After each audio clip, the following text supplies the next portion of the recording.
সুপ্রিয় দর্শক, যারা সামনে আছেন, মা অথবা বাবা হতে চলেছে, অনেক বেশি উৎকণ্ঠা ভেতরে। স্পেসিফিক্যালি যেসব মা বা হবু মা যারা এখন গর্ভবতী, মাত্র জানলেন যে আপনার গর্ভে একটি নতুন শিশু, নিশ্চয়ই অনুভূতিটা অন্যরকম। উৎকণ্ঠা, উদ্বেগ, কি করব এখন, কি করলে আমার শিশুর জন্য সবচেয়ে ভালো হবে, এই চিন্তাটা কিন্তু আপনার মনে সারাক্ষণ ঘুরে বেড়াচ্ছে। আমরা এসেছি আপনাকে একটা ছোট্ট কিছু টিপস দিয়ে জানাতে যে আসলে কিভাবে এই সময়টা আপনি ভালো থাকতে পারেন এবং কি করলে আপনার গর্ভস্থ শিশুর জন্য খুবই ভালো হবে। এখন আপনি গর্ভাবস্থার দ্বিতীয় পর্যায়ে চলে এসেছেন।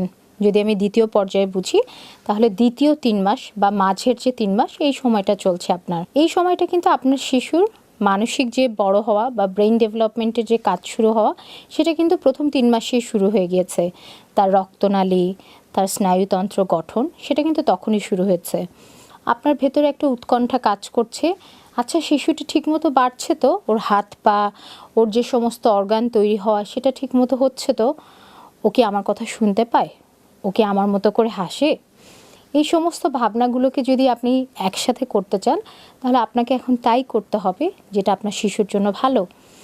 আপনার এই দ্বিতীয় 3 মাসের বা মাঝের 3 মাসের এই সময়টাতেও কিন্তু আপনাকে সঠিক এবং ভালো কোয়ালিটির খাবার গ্রহণ করতে হবে, যা কিনা আপনার শিশুর এই সময়কার যে প্রয়োজন, গর্ভস্থ শিশুর, সেটাকে যেমন পরিপূর্ণ করবে, একইভাবে আপনার শরীরের প্রয়োজনটাকেও কেন যেন মেটায়। কারণ আপনি একটা জিনিস জেনে রাখবেন যে আপনি যদি কম খান, সেক্ষেত্রে কিন্তু শিশুর কোনোভাবেই কোনো ক্ষতি হবে না।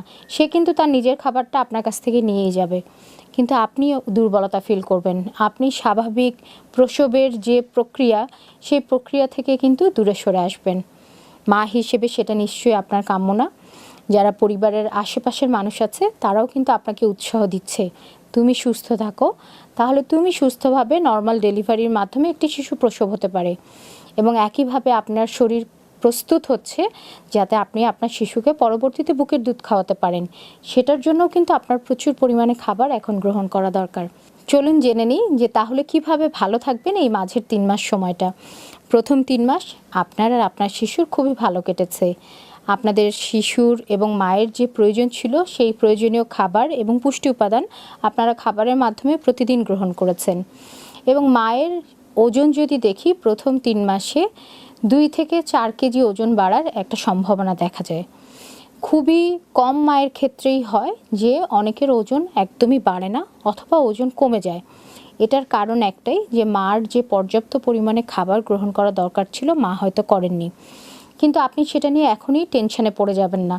যদি এ পর্যন্ত আপনার ওজন অনেক নাও বেড়ে থাকে, মাত্র 1 কেজিও বেড়ে থাকে, তারপরেও এটাকে স্বাভাবিক ধরে নিয়েই আপনি কিন্তু আপনার এই দ্বিতীয় ট্রাইমেস্টার বা মাঝের 3 মাসকে অনেক বেশি খেয়াল করবেন, যাতে শিশু নর্মাল ওজনে বেড়ে ওঠে। এই মাঝের 3 মাসে শিশুর সমস্ত কিডনি সিস্টেম, ফুসফুস, তার যে ব্রেনের সেলের পরে যে সমস্ত নালী গঠন হওয়া, একইভাবে যদি দেখি আমাদের ভেতরের প্যানক্রিয়াস, এই সমস্ত জিনিসের গঠন কিন্তু শুরু হয়ে যায় এই সময়। তার হাত পা তৈরি হচ্ছে, হাত পা বড় হচ্ছে, এবং শরীরের যে চামড়া, সেই স্কিন এবং চুল গঠনের কাজও কিন্তু শুরু হয়ে যায় এই সময়টাতে। সো আপনাকে এমন খাবারগুলোই পছন্দ করতে হবে এবং এমন পুষ্টি উপাদানই আপনাকে এই সময় গ্রহণ করতে হবে, যেটা আপনার শিশুর এই সব কাজকে সাপোর্ট করবে। আপনার জন্য এখন মিনিমাম 300 কিলো ক্যালোরি এবং ম্যাক্সিমাম 500 কিলো ক্যালোরি খাবার পর্যন্তও কিন্তু আপনি গ্রহণ করতে পারেন। তার মানে আপনার ওজন, উচ্চতা এবং প্রথম ট্রাইমেস্টারে কতটুকু ওজন বেড়েছে তার উপর ডিপেন্ড করে ডক্টর এবং ডায়েটিশিয়ানই আপনাকে বলে দিতে পারবেন যে এখন আপনার রেগুলারের 1200 বা 1300 কিলো ক্যালোরির সাথে আরও 300, 400 না 500 কিলো ক্যালোরি দরকার। যদি আমরা একটা মাঝামাঝি রেঞ্জ চিন্তা করি, তাহলে এখন আপনার আরও অতিরিক্ত 400 কিলো ক্যালোরি খাবার দরকার। এই খাবারটা আপনাকে গ্রহণ করতে হবে কমপ্লেক্স কার্বোহাইড্রেট, এসেনশিয়াল ফ্যাট এবং ভালো, যেটাকে আমরা ফার্স্ট ক্লাস প্রোটিন বলি, তার মাধ্যমে। কেন ফার্স্ট ক্লাস প্রোটিন দরকার? কারণ আপনার অর্গান যে তৈরি হচ্ছে, এই অর্গানের সমস্ত তৈরির যে সেল, সব সেল তৈরি হচ্ছে কিন্তু প্রোটিন থেকে। তাহলে প্রোটিনে আছে আপনার সব এসেনশিয়াল অ্যামাইনো অ্যাসিড, যেটা আপনার এই সময়ের শিশুর জন্য খুবই প্রয়োজনীয়। একইভাবে তার ব্রেন ডেভেলপমেন্টের কাজও চলছে, তার সাইকোমোটর ডেভেলপমেন্ট, তার নার্ভ তৈরির কাজ চলছে। সো এই যে নার্ভ তৈরির যে কাজ চলছে সেখানে কিন্তু আবার সেই এসেনশিয়াল ফ্যাটি অ্যাসিডের একটা অনেক বড় ভূমিকা, যেটা আপনি বাদাম এবং সি ফিশ থেকে কিন্তু আপনি নিতে পারেন। এই সময় আপনি পাকা কলা খেতে পারেন, যে পাকা কলাতে প্রচুর পরিমাণে ভালো ফ্যাট এবং কার্বোহাইড্রেট আছে। এখন মৌসুমি আমের সময় যদি আমি দেখি, এই সময়ের আম, জাম, লিচু, এই সব ফলগুলো প্রচুর ফাইবার রিচ এবং প্রচুর মাইক্রোনিউট্রিয়েন্ট রিচ, এবং এতে প্রচুর পরিমাণে পানিও আছে। এই প্রত্যেকটা জিনিসই আপনার এই দ্বিতীয় ট্রাইমেস্টার বা আমরা যদি মাঝের 3 মাস বলি, এই সময়টা খুবই গুরুত্বপূর্ণ। সো আপনি এই ধরনের ফলগুলোকে অবশ্যই প্রতিদিনের খাবারে কোনো না কোনোটা ইনক্লুড করবেন। একইভাবে আপনাকে এই কমপ্লেক্স কার্বোহাইড্রেট বলতে যেটা বোঝানো হয়, আপনি ভাত খাচ্ছেন, আপনি রুটি খাচ্ছেন, যে রুটিটা লাল আটার সেই রুটিটা খান, ভাতটা একেবারে হচ্ছে মিহি চাল না খাই, একটু লাল চালের ভাত খান, এই টোটাল জিনিসটা আপনার শরীরে ফাইবার দেবে। দ্বিতীয় ট্রাইমেস্টারে কিন্তু অনেক সময় যারা গর্ভবতী মা তাদের একটা কোষ্ঠকাঠিন্যের একটা ভাব দেখা দেয়। এটার কারণ দুইটা, একটা হচ্ছে আপনার খাবারে প্রচুর পরিমাণে ফাইবার নাই এবং আপনি কম পরিমাণে পানি খাচ্ছেন। তাহলে আপনার পানির ইনটেকও 10 থেকে 12 গ্লাস এটা প্রতিদিন থাকতে হবে। একইভাবে আমি যদি দেখি, তাহলে আপনার প্রচুর পরিমাণে ফাইবারযুক্ত খাবার খেতে হবে, যেটা আপনি পাচ্ছেন শাকসবজির এবং হচ্ছে কমপ্লেক্স কার্বোহাইড্রেটের মাধ্যমে।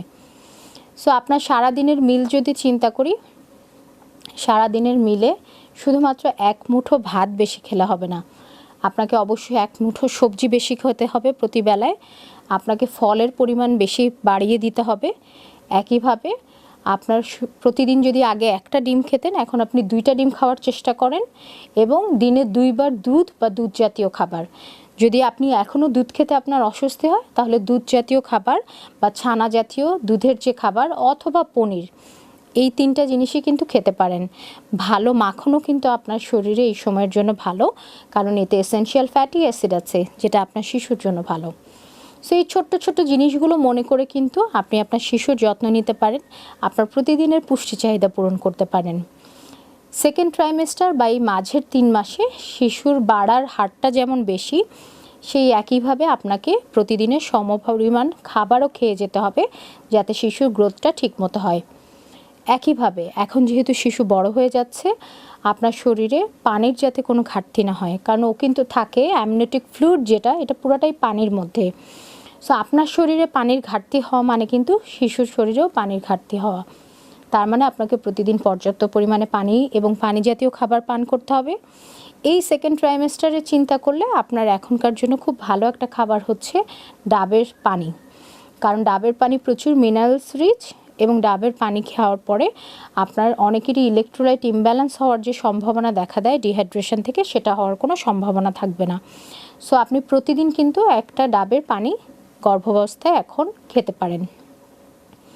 এখনও যদি আপনার হজমের অসুবিধা থেকে থাকে অথবা অ্যাসিডিটি হতে থাকে, তাহলে আপনি কিন্তু এই সময় দইটাকেও খাওয়া প্রতিদিনের মিলে রাখতে পারেন, কারণ দই সবসময়ই আপনার ডাইজেশনকে যেমন স্মুথ করবে, একইভাবে আপনার দুধ জাতীয় খাবারের যে প্রয়োজন সেটাকেও কিন্তু মেটাবে।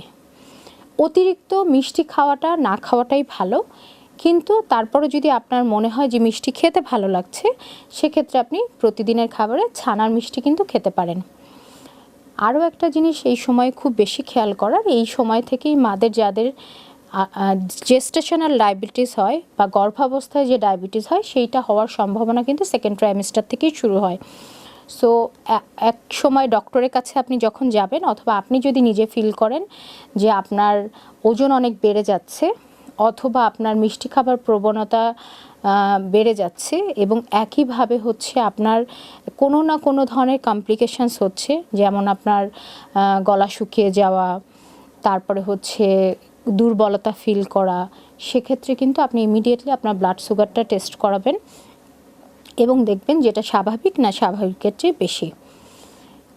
ঘুম এবং রেস্ট একটু কম হলেও আপনি কিন্তু শুয়ে থাকবেন। ধরেন আপনার এখন যেহেতু ওজন বেড়ে গিয়েছে, বিছানায় শুয়েই হয়তো ঘুম আসবে না, কিন্তু তারপর আপনি ঘুমানোর চেষ্টা করবেন অথবা চোখ বন্ধ করে রেস্ট নেবেন। এটা এই সময়ের জন্য একইভাবে জরুরি।